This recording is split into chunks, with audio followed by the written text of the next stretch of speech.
Welcome, everybody. I'm Joe Tarnowski with ECRM. I want to thank you all for joining us.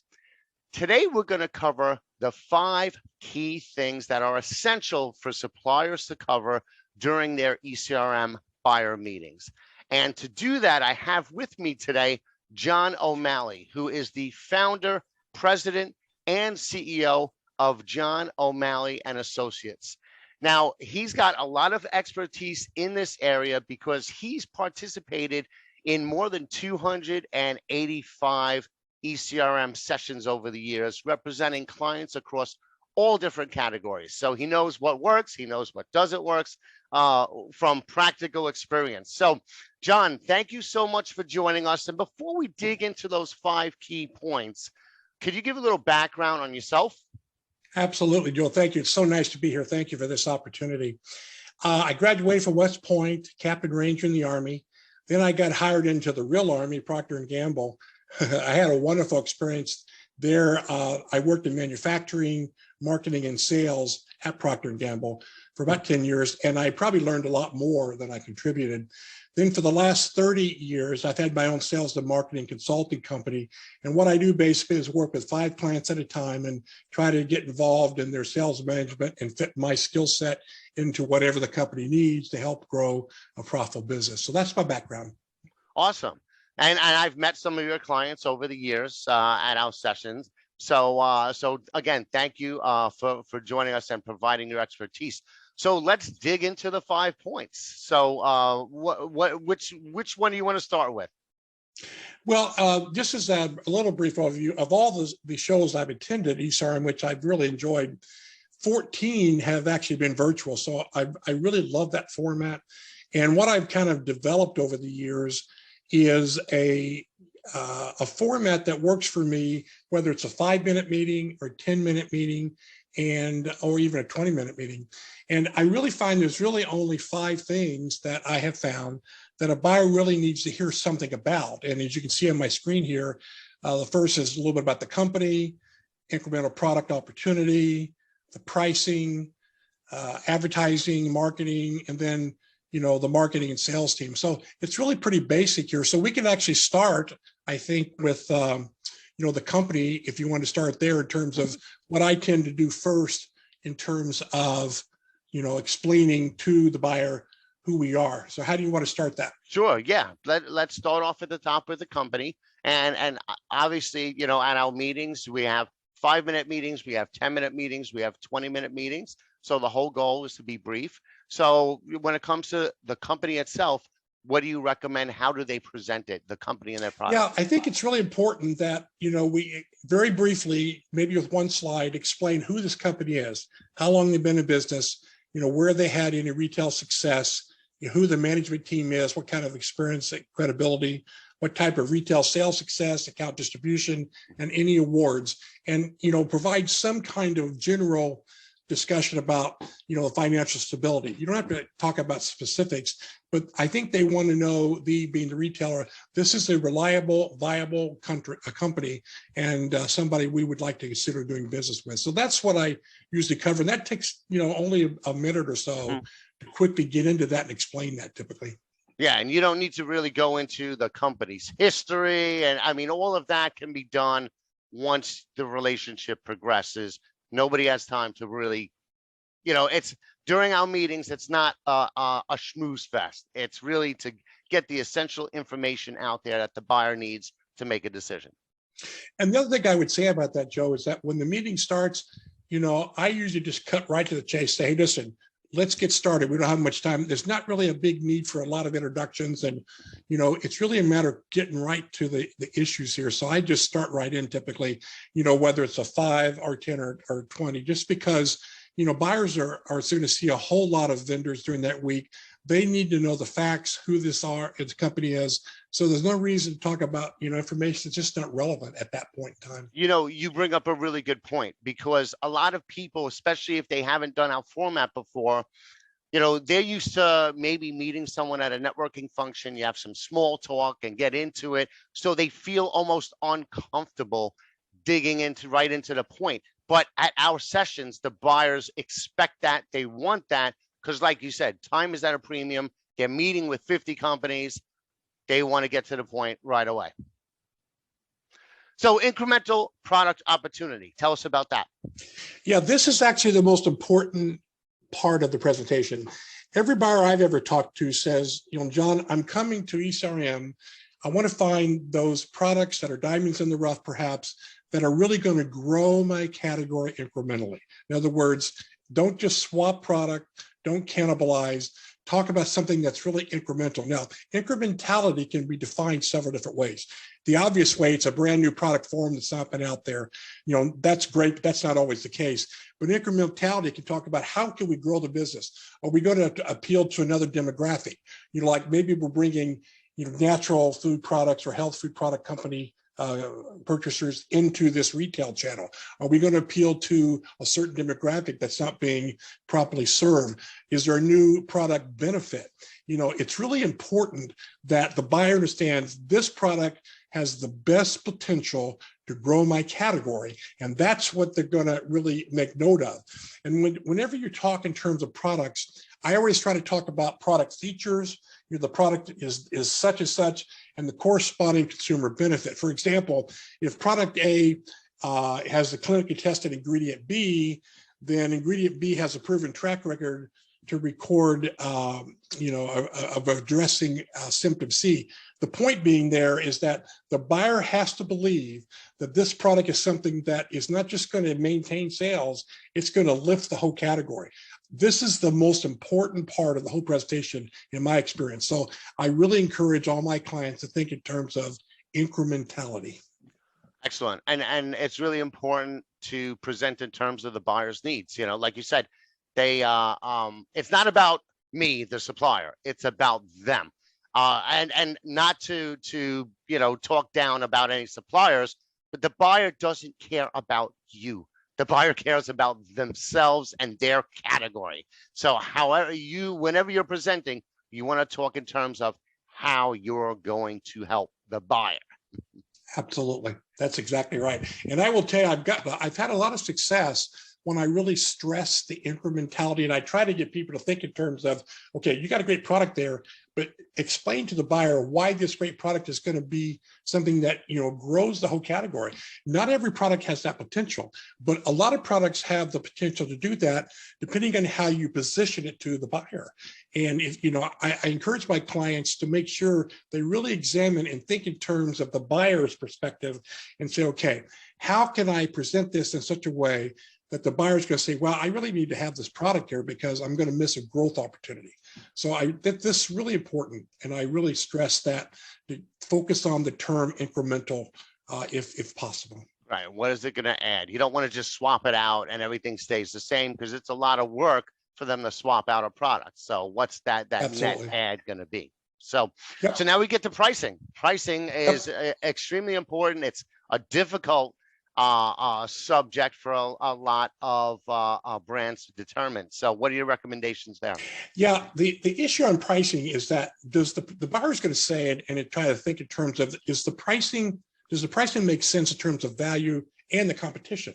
Is this category price sensitive? In other words, are there thresholds? Is $9.99 the most the consumer is going to buy in this category? Is it an impulse purchase? Can the account, make an acceptable margin?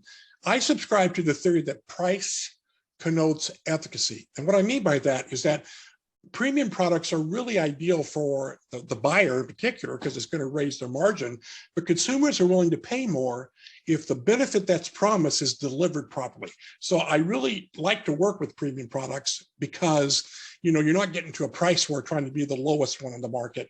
But if you can deliver on a specific benefit that's meaningful to the consumer, the buyers, in my experience, are going to love the fact that a premium product that sells raises the category, increases the margin and the total sales, and pricing can be really effective in terms of another thing that the buyer is going to be really interested in. So it's important to think about, where does this pricing fit in for the buyer? Always think in terms of where it fits in. The other analysis is to look at price gaps. If you analyze certain accounts categories, there are certain gaps where they don't have a price represented. That's another opportunity sometimes to say, okay, we have a product that can fit that. And, it's not so much about, looking in terms of what's in my best interest as a manufacturer. I certainly want to make a profit, but I usually try to say what's in the buyer's best interest that's going to fit his category and contribute to that incremental growth. Excellent. And then definitely in determining your prices, there's a lot of homework that goes into that in terms of costing out your ingredients, any logistics, supply chain things are going to, and inflation and how you can streamline that. And a lot of times, and then also how you're going to support it with sales and marketing, which we're going to get into in a little bit, but yeah. Actually that's next. But, it's really important when they're developing their products to really cost out everything so that they can have a basis for determining these prices. To that point, Joe, that's a really good point. I actually so many times have raised or recommended my, client raise the price for several reasons. It's expensive to launch a product here. You've got cost of entry fees, you've got co-op, you've got advertising, there's just a lot involved here. So you don't want to price yourself out of the market, but that's why you need to understand what that market is. If it's not price sensitive, I have been really pleasantly surprised with how a brand that increased their pricing strategically, so they had more funds to properly support the brand and the buyers loved it. The manufacturer had more money to do the right things. And so pricing is really important because it's just expensive. You got to make sure you have enough money to properly support, which certainly leads then to the next point here. If you're okay, we can move on to that. Yeah. Unfortunately, in my experience, about 75% of new products from first-time vendors fail in the first 2 years. And the primary reason for that, Joe, is that the product is not properly marketed and advertised, either because there's not enough money being devoted to build the brand franchise, or the advertising is just not very effective. So, the advertising becomes super critical in terms of, establishing that brand, and the margins that the pricing, allows for the manufacturer just have to be there to support that. Because at the end of the day, if there's not enough money, that brand's probably not going to survive, because you just have to invest in building that awareness. And the buyers are going to be very important. So I told you the number one thing I believe buyers are looking for is that incremental story. The number two most important thing they're looking for is this brand going to devote the proper dollar amount of resources and spending to create the demand and build the awareness. The issue here is, the product's sitting on the shelf with, 10, 20,000 SKUs. So, it's really difficult to move off that shelf unless the consumer becomes aware of it.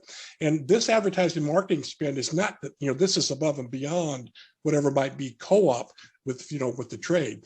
So I really talk about, how can we optimize our success by investing properly in the marketing and advertising. There's a whole lot of different ways. There's no one solution. I mean, you've got, geo-targeted social media, TikTok and Instagram, Facebook, Google retargeting, you've got all kinds of different things you can do here.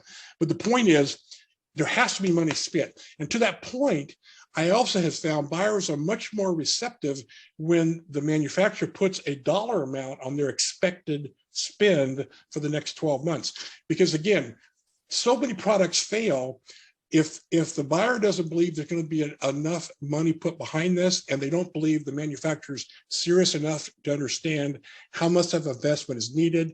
That lessens the chance of being accepted. So this is a really important area, and I think it's the second most important thing that the buyer is looking for. So this is a big area, and it takes a lot of research and understanding and forecasting to really be aggressive. You need to be aggressive here, because if the numbers aren't good enough as far as the amount of investment that's being planned, buyers are probably not going to be interested.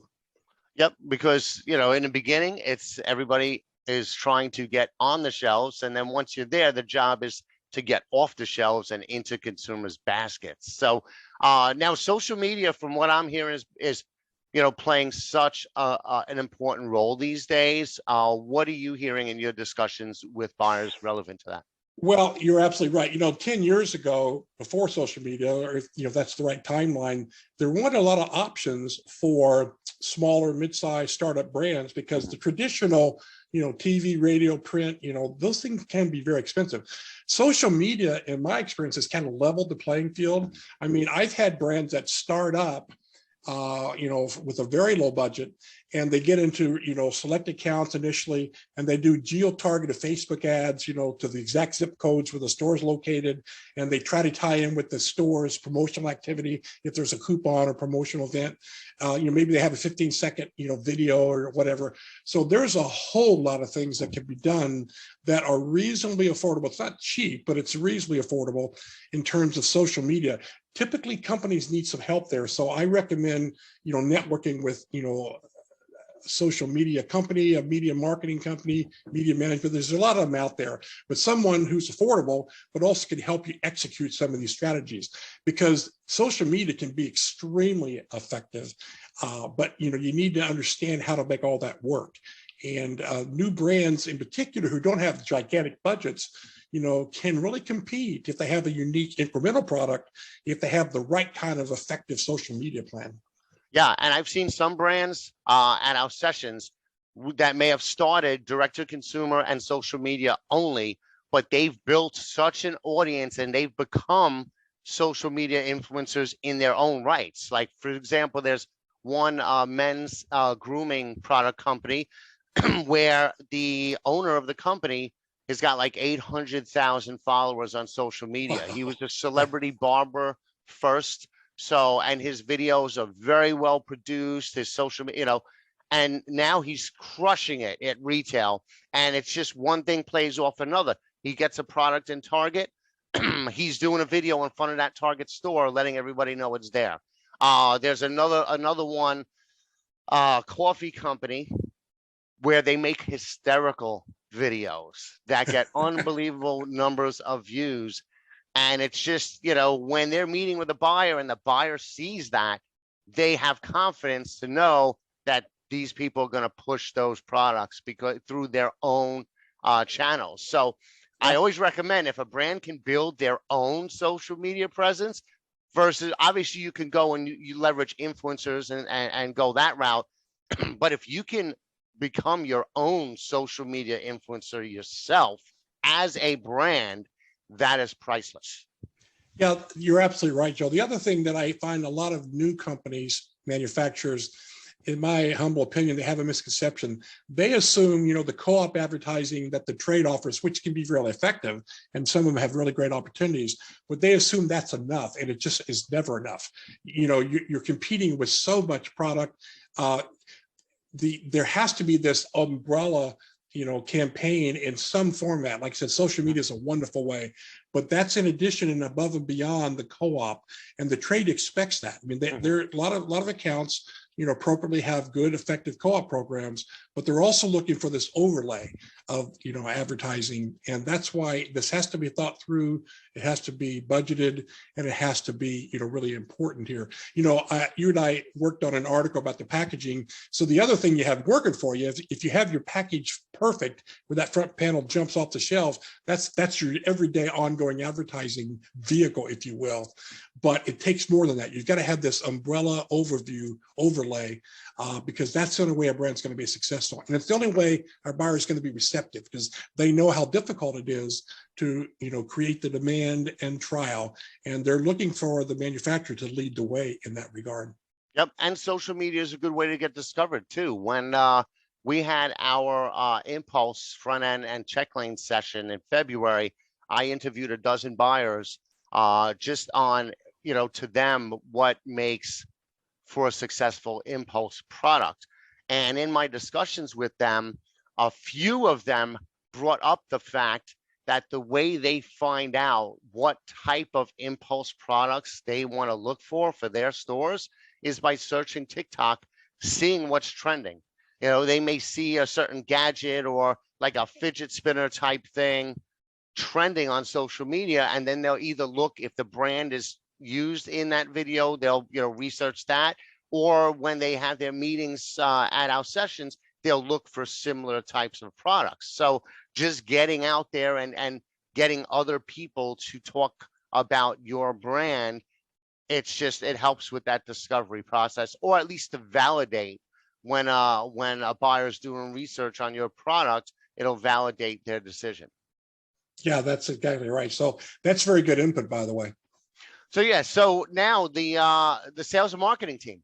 How Yeah, did the they play a last part role? of this is, you know, I've had a lot of buyers tell me that, John, I really like this product, but I'm concerned that the company is new or inexperienced. I don't have time as a buyer to handhold them through the process. So, if the buyer says, hey, this product has great incrementality capability, I like the advertising program. The next thing is there the right team, sales team, marketing team to make all this happen?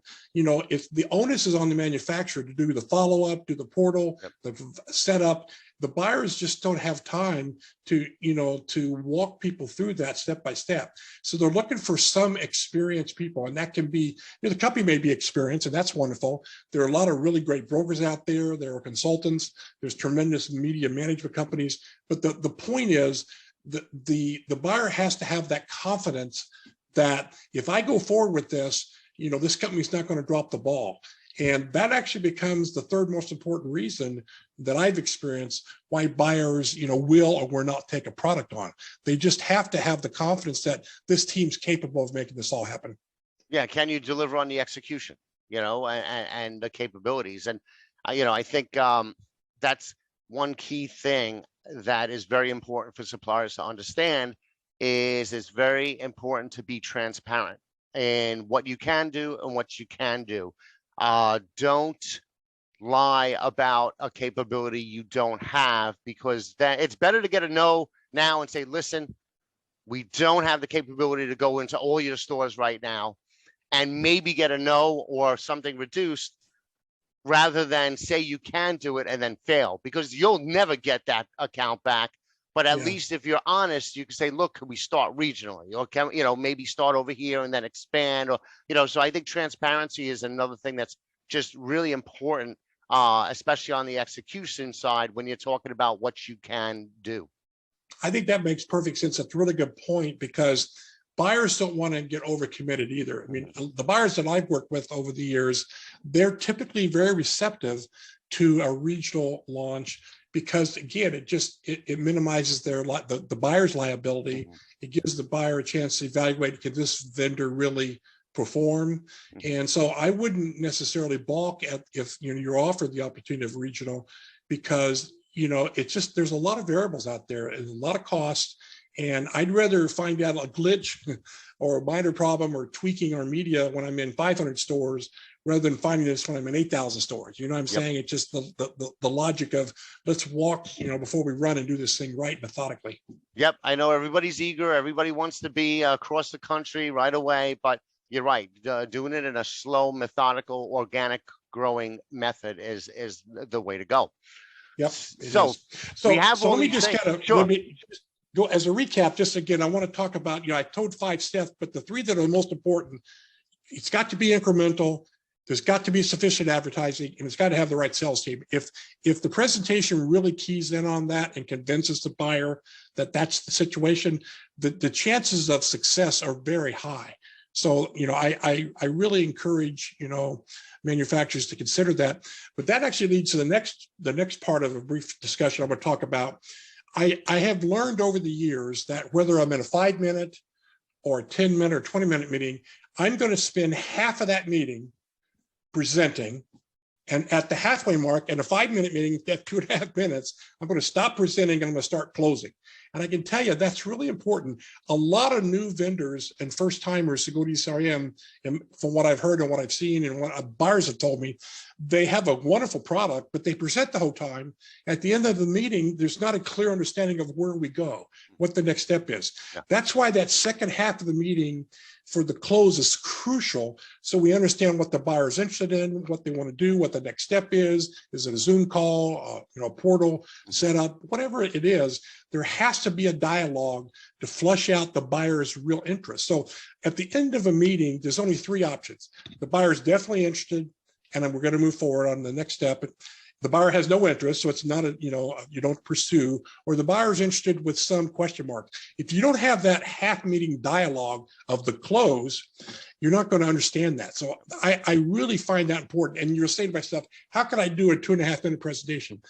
I do talk fast, but I can tell you I've done, a 5-minute meeting where I present 8 slides in 2.5 minutes, and then I go right to the close. And it can be done if you get very focused and, stay very very focused. And what I mean by that is that, I don't think I mentioned earlier, when you're doing a presentation, I usually have one graphic and maybe 3 bullet points at most, very short bullet points per slide. So you can just move right through that, because it's all about getting to that close discussion in my experience. Yep, agree 100%. In fact, I just posted a blog interview 2 weeks ago with a company called Fichi Fig and Nut Bites.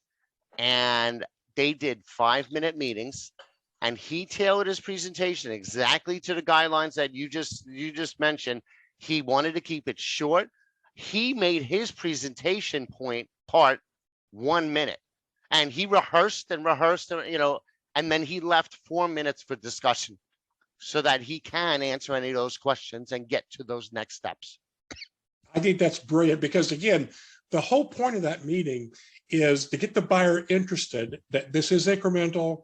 You've got some advertising that's going to work potentially, and you're quality and qualified, and then you move on to the next step. So it's really important. The buyers will tell you what they think if you ask them. If you don't ask them, you just don't know. And buyers really want to be asked. The buyers I talk to say, John, I really like it that you take time to really get some information from me. So after the meeting, we both know where we stand. And that's really important. Yeah, and this guy closed a 12,000 unit deal quickly, and he just launched a product a few months before, closed the 12,000 unit deal. They already since reordered. So it can be done in a 5-minute meeting, but like you said, it's got to be concise, get the crucial points out there, very limited information on each slide. You want it to be easy to remember. No one's going to remember a spreadsheet on a slide. So, the key elements on there. Rehearse. I've spoken to other brands that have had a lot of success. What do? They rehearse. They spend hours in their office doing a virtual meeting with their colleagues or their families or whoever, and they practice their pitch and get it down with a clock. I require my clients to do a Zoom meeting that I record, and they pitch the presentation. So then I can convert it to a link and send it back to them, and then they can watch themselves. That's really the same concept, but that really helps them, because they say, I didn't mean to say that. And, they really can see it for themselves. So, if they have the capability of doing that, that's another way, because you're right. Rehearsal is absolutely crucial. It just is, because that time is so precious. You don't want to waste any second of it, really. Yeah, absolutely right. So, are there any things in particular that suppliers should avoid doing during these meetings? The key thing is we talk, don't have chit chat. That's just not appropriate at any meeting in a virtual world. Don't ask questions that are already the information available. How many stores, your timing? That's totally wrong. And buyers really get annoyed at that, because you guys do, ECRM, a fabulous job of providing all the basic information. So that's really important. The third problem I found is you have to check the focus. I mean, if the guy's there just as a private label and you don't ever even mention that, they're going to be not only annoyed, but they're not going to buy from you. So, and the way you're set up, I know there's a lot to do there, but I always review the focus with my clients before, but your homepage is so efficient there, you can check that focus in 10 seconds right before you get in the meeting as a reminder to say, oh, we got to talk about dog treats, so we got to do, whatever. So, not being aware of the focus is really important. Those are 3 big things. There are others. I've made all the mistakes you can make over the years, but those are the ones that are most significant, I think. Yeah, and I agree. I mean, it's so important to do your homework beforehand, because you don't want to go and ask them the basics that you should already know. You can Google them. You can go. So what John mentioned, for anybody who's never been to one of our sessions before, is once you are registered, you get access to a preparation site, and that we list for every single buyer you're going to meet with. You have an overview of the company and what their focus is for that session. So you may have a buyer that's may not be a private brand buyer per se, but maybe they're just looking for private brands for that session, or they're looking for a very niche. So like pet, they're not looking for pet food, they're looking for supplies. So, so you can, just using that, you'll get a lot of information in itself. But I also recommend do your homework. You should take the time, visit the website, visit the stores if you can at all possible possibly visit the stores, visit their websites. You can even, believe it or not, you can even do a Google search on images of a category within a retailer's store. This one brand told me about this and I tried it out. And it's amazing how you'll find images that people have taken of like the pet category at a retail store. So this way you could see the shelves if you can't make it to their stores, see where maybe your product fits in, and you could better talk about how you can provide a solution for that particular buyer. There's so much information available, and ECRM does an incredible job of providing all the basic information. You know, if a new vendor, first timer, actually uses the entire, you know, database and understand who they're talking to, understand everything about the company, their focus, the buyers, the categories, it's all right there.